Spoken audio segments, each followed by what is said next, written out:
ముందుగా మీడియా మిత్రులందరికీ నా నమస్కారాలు. నా పేరు బడుగింజ. నేను వైఎస్ఆర్ కాంగ్రెస్ పార్టీ ఒంగోలు మహిళా ఇన్ఛార్జ్గా ఉన్నాను. ప్రస్తుతం ఏంటంటే నేను పార్టీని సస్పెండ్ చేస్తామని చెప్పని హెడ్ ఆఫీస్ నాకు లెటర్ పెట్టి వాట్సాప్లో పెట్టారు, పేపర్లో వచ్చిందంట. నేను చూసేది ఏంటి అంటే అప్పుడు నాకు కనీసం ఎందుకు సస్పెండ్ చేస్తాను ఇంటిమేషన్ కూడా లేకుండా సస్పెండ్ చేశారు. అదేమనంటే మీరు మా బాలేశ్వర శ్రీనివాస్ రెడ్డి గారిని కలిసారు, అందుకే సస్పెండ్ చేసామని చెప్తున్నారు. ఇప్పుడు ఎంతోమంది అందరూ తెలియకుండా అంత హైదరాబాద్ వెళ్ళి వాసు గారిని కలుస్తున్నారు, చేస్తున్నారు. వాళ్ళందరూ సస్పెండ్ చేయాలి కదా. ఓన్లీ ఒక ఎస్సీ బీసీ ఎవరు ఆడవాళ్ళ మీద మాత్రం ప్రతాపం చూపించగలరు చుట్టూ రవి గారు. ముందు అందరూ ముఖ్యంగా ఆయన ఫస్ట్ జనార్దన్ గారు కలిసి మరుక్షణం ఫస్ట్ రోజే ఆయన వెళ్ళి కలిసి బొకే ఇచ్చి నేను నా జోలికి రాబాకని చెప్పుకోవాల్సిన ఫస్ట్ వ్యక్తి చుండ్రు రవిబాబు గారు. అప్పుడు ఆయన వైసీపీలోనే ఉన్నారు కదా, ఆయన ఎట్లా వెళ్ళి ఆ రోజున అంటే మీరు వెళ్ళి కలవచ్చు మాట్లాడచ్చు ప్రతిపక్షం వాడితో. మేము సొంత పార్టీ వారితో మేము గొడవలు పడుతూ బతుకుతున్నాం. రెండవది మేము ప్రతిసారి ఇదిగోండి మేము ఫోటోస్ చూపిస్తాం. ఆయన నేను ఎందుకు ప్రెస్ మీట్ పెట్టానంటే ఆయన వెళ్ళి పిలుచుకోవచ్చు. చూడండి అందరూ జనార్దన్ గారితో కలిసి ధ్వజస్తంభానికి వెళ్ళి ప్రోగ్రామ్ ఆయన వెళ్ళి జనార్దన్ గారితో కలిసి ప్రోగ్రామ్స్ చేసుకోవచ్చు. చూడండి అదే మేమైతే చేసినాక న్యాయం అవుతుంది. అదే మేము చేస్తే అది మాకు అన్యాయం. అడ్డంగా చెప్తే మళ్ళీ అదే మాగుండగా శ్రీనివాస్ రెడ్డి గారు హెల్త్ బాగాలేకపోతే అందరూ బుచ్చపల్లి గారు అందరూ వెళ్ళి పరామర్శించారు. మరి ఆయన టీడీపీలో ఉన్నారు కదా, మరి ఎట్లా వెళ్ళి పరామర్శించి వచ్చావు నువ్వు అంటే రెడ్డి గారు కానీ మిగతా కమ్మారు ఓసీలు ఎవరైనా పరామర్శించినా ఎవరైనా ఏం చేసినా అది కరెక్ట్ అయింది. ఓన్లీ ఎస్సీబీసీ మహిళలు మాత్రం చేస్తే అది పెద్ద ఇష్యూగా చేస్తే సస్పెండ్ లాగా తీసుకెళ్తారు. ఇది థర్డ్ టైం సస్పెండ్ చేస్తామని చెప్పి చుండ్రు బ్లాక్మెయిల్ చేయడం. 11 జగన్ గారు ఓదాంపు యాత్ర స్టార్ట్ చేసినప్పటి నేను పార్టీలో ఉన్నాను. అబ్బాయి రవీంద్రారెడ్డి అబ్బాయికి కొట్టి వీడియోలు తీసి కాళ్ళు పట్టి క్షమాపణ చెప్పని వీడియోలు తీపించుకున్నాడు. ఇప్పుడు 5 కొట్టి సొంత పార్టీ వాళ్ళని ఎవరన్నా ప్రతిపక్షం వాళ్ళతో పోరాడతారు. మేము సొంత పార్టీ వాళ్ళతోనే పోరాడుతున్నాం. మా కర్మ అంటే మాకు అర్థం కావట్లేదు వైసీపీలో. అంతేకాదు వాళ్ళు చేసిన అక్రమాలు చాలా వీడియోలు నాకు రికార్డులు ఉన్నాయి. కానీ నేను త్వరలో 200 మంది ర్యాలీ పెట్టి ఈ రికార్డులన్నీ బయట పెట్టి చూపిస్తాను. అట్లా కూర్చోవలసి శివప్రసాద్ రెడ్డి గారు ఏమంటే మీరు జిల్లా అధ్యక్షులే కనీసం మాకు చేసి మమ్మల్ని సస్పెండ్ చేసేప్పుడు ఒక మాట మాకు చెప్పాలి కదా, మమ్మల్ని అడగాలి, ఒక షోకాస్ నోటీస్ ఇవ్వాలి కదా. మమ్మల్ని అడగకుండా పెట్టకుండా మీ పార్టీ మీరు సంతకాలు పెట్టి సస్పెండ్ ఆడుకోవాలి ఏంటండి. మరి మీ గ్రానైట్ బిజినెస్ ఎట్లా జరుగుతున్నాయి? మీరు టీడీపీ వాళ్ళతో ఏం అయితేనే కదా, డబ్బులు ఇస్తేనే కదా మీకు మీ వ్యాపారం జరుగుతుంది. అవి అడిగావా అంటే మీకంటే చిన్న వాళ్ళని ఎస్సీ కులం వాడమనే కదా మీరు సస్పెండ్ చేసి ఈ రకంగా చేస్తున్నారు.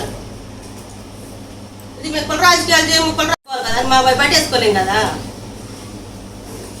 ఇవన్నీ మీ అధినేత దృష్టికి తీసుకెళ్ళారు. మేము తీసుకెళ్ళామంటే దీని గురించి మేము శివశంకర్ రెడ్డి గారు ఉన్నారు మాకు పైన మాకు ఒంగోలు మన జిల్లా పరిశీలకులు ఆయన దృష్టికి కూడా తీసుకెళ్ళి ఆయన కూడా వాట్సాప్ పెట్టిన ఆయన ఏమంటాడు మీ ఇన్ఛార్జ్ ఏం చెప్తే అదే కరెక్ట్ అమ్మా అంటారు. ఇన్ఛార్జిని దాటుకోవడం ఎందుకంటే ఇన్ఛార్జ్ చెప్తే ఇది ముందు చెప్పి పెడతాడు. ఎవరు పైకి రావడానికి జగన్ గారు కలవడం లేదు, ఈయన పర్మిషన్ ఇస్తేనే వీళ్ళు కలవాలి, ఈయన చెప్తేనే వీళ్ళు కలవాలి, వీళ్ళు లేకపోతే ఈయన తీసుకెళ్ళకపోతే గవర్నమెంట్ కూర్చోవాలి. వెళ్ళి నేను చెస్ సెంటర్లో ఆయనకి ఇదే మీడియా మిత్రుల ముందు వాళ్ళు నాకు చేసిన అక్రమాలు వాళ్ళు టీడీపీ వాళ్ళ గురించి వాళ్ళు మాట్లాడేవాళ్ళు అన్ని వాళ్ళ వీడియోస్ నాకు కాల్ రికార్డులు అన్నీ వాళ్ళకి తెప్పించాను. నేను అవన్నీ మీకు అప్పు చెప్తాను. మీరే న్యాయం చేస్తారు, మీరే న్యాయం చేయాలి. మీరు పబ్లిక్ చూపించి ఎవరు ఏంటని తెలిపారు. నేను కోరేది ఒక్కటే. ఇంకా జగన్ గారు అట్లా ఫీల్ అవుతారు. ఆయన ఇప్పుడే ఎమ్మెల్యే అయిపోయారు, ఇంకా 3 సంవత్సరాలు ఉందండి. అప్పుడు రాజు అవడం రెడ్డి అవడం ఎవరని చెప్పలేదు.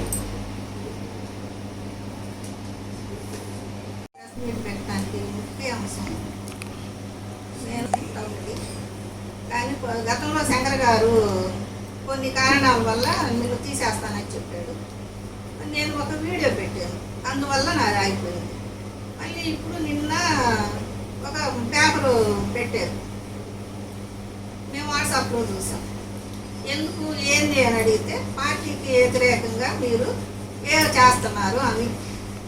పార్టీకి వ్యతిరేకంగా చేసేటప్పుడు మమ్మల్ని పిలిచి నువ్వు ఇన్ఛార్జ్ అయినప్పుడు మమ్మల్ని దండించే అధికారం మీకు ఉంది కదా, మమ్మల్ని పిలవాలిగా. ముందు సవరణ చేసుకోవాలి, ఈ మనుషులు మాకు కావాలి అనుకున్నప్పుడు నువ్వు పెద్ద మనిషిగా మమ్మల్ని పిలవాలి కదా, లేదంటే ఎవరినైనా పంపించాలి ఏంది వాళ్ళు చేస్తున్నారు అని కారణం చెప్పాలిగా. ఒక అంత పెద్ద పదవి ఇచ్చేటప్పుడు వీళ్ళు అర్హులనే కదా నువ్వు ఇచ్చావు, మరి ఇచ్చినప్పుడు సస్పెండ్ చేసేటప్పుడు మాకు తెలియపరచాలిగా. మీరు తప్పు నీ ఎనికేడుతుండే శంకర్ రెడ్డి దినానికి పోయినప్పుడు నీ ఎమ్మట ఉండ 4 మగవాళ్ళు పోయి వాసన పాపం వాడు మంచోళ్ళు. వాసన నీ ఊరు పోగొట్టుకోరు రవి గారు, గుర్తు చేసుకోండి మీరు. గతం నువ్వు ఎక్కడ బతికావో, ఎక్కడి నుంచి ఎదిగావో, నువ్వు ఎంత సంపాదించావో అంతా లిస్ట్ ఉంది మాకు. ఇంకా 4 రోజులు ఆగండి. మేము డబ్బులు లేనివాడు కదా, అంతమంది జనాన్ని తీసుకురావాలంటే టిఫిన్ పెట్టేస్తారు, మంచినీళ్ళు ఇవ్వాలి. ఆ డబ్బులు కూడా లేవు మా కాడ. అందుకే మమ్మల్ని నువ్వు తొక్కేస్తున్నావు. నీ డబ్బులు కట్టాడుతున్నావు, నీ అమ్మడితో నడిపించుకుంటున్నావు. నీకు జై రవేణ అన్నవాళ్ళేమో నీ అమ్మడి తెప్పించుకుంటున్నావు. మేము అనం నీకోసం రాలే, మేము పార్టీకి జగన్ అన్న కోసం వచ్చాము. మేము పార్టీ నీ అమ్మని ఉంచున్నామంటే జగన్ గారి కోసం. వాసన నిలబెట్టి ఎందుకు వచ్చావు? వాసన మాకేం ద్రోహం చేయాల, నచ్చలా ఆయన పోయిన పార్టీ మాకు. అందుకని ఈ పార్టీలోనే ఉన్నావు. ఇప్పుడు ఏంది అసలు నీ విషయం ఏంది? నన్ను ఎందుకు సస్పెండ్ చేసావు? నేనేం తప్పు చేశాను? నువ్వు తెలుగుదేశం కార్పొరేటర్లు తీసుకొని పోయి నువ్వు పూర్తి రికమెండ్ చేయించుకొని పనులు చేయించుకోలేదా? పెట్టమంటావా వీడియో? నీకే పెడతా. అందరూ ఎందుకు లేదు చూడటం పాపం. అది నా దగ్గర ఒక మనిషి కాడికి పోయినా కూడా 20 మంది ఆటోలోకి వస్తే పిలిచి కూర్చోండి అమ్మా, మంచిది తాగండి అమ్మా అంట. నువ్వు ఇంట్లో ఉండి లేవనిపించావు. నువ్వేమేమి మీద అవుతావయ్యా? 2 ఆడవాళ్ళు 3 ఆడవాళ్ళతో మాట్లాడతావా? నీకు చేయకుండా మమ్మల్ని తీసి ఈడ్చి పడేస్తావా? ఎక్కడ అడ్రస్ ఉండరు. ఎందుకున్నాం మేము? ఏమన్నా పిచ్చాడు అడ్రస్ ఉండకూడడానికి. ఏమనుకున్నావు నువ్వు?